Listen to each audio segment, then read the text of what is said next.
நாம திரும்ப திரும்ப மீண்டும் எந்திரிச்சு வந்துட்டு இருக்கிறோம். இந்த திருமணத்தில் இருக்கக்கூடிய எழுச்சியும் உங்களுடைய மகிழ்ச்சியும் உற்சாகத்தையும் பார்க்கும்போது நிச்சயம் நம்முடைய தலைவர், நிச்சயம் நம்முடைய திராவிட முன்னேற்ற கழகம் மீண்டும் வெற்றி வாகை சூடும் அப்படிங்கிறதுல எனக்கு எந்த விதமான சந்தேகமும் கிடையாது. முத்தமிழர் கலைஞர் அவர்கள் சொன்ன மாதிரி திராவிட முன்னேற்ற கழகம் வெறும் அரசியல் இயக்கம் கிடையாது, வெறும் ஒரு கட்சி கிடையாது, அது ஒரு சமுதாய இயக்கம். தேர்தலில் வெற்றி தோல்விங்கிறதெல்லாம் சகஜம், மற்ற கட்சிகளை தான் அதெல்லாம் பாதிக்கும். சமுதாய இயக்கம் எப்போதும் போல நம்முடைய திராவிட முன்னேற்ற கழகம் எப்போதும் போல மக்கள் பணிகளை தொடர்ந்து நாம செஞ்சுக்கிட்டு தான் இருப்போம். எங்களுடைய தலைவருடைய வழிகாட்டுதல் படி அதை நாங்கள் தொடர்ந்து செய்வோம்.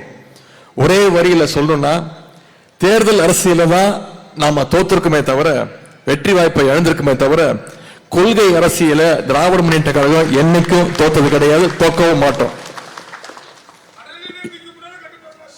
எனவே கழக உடன்பிறப்புகள், நாம மீண்டும் எப்போதும் போல நம்முடைய களப்பணியை, மக்கள் பணியை தொடர்வோம்.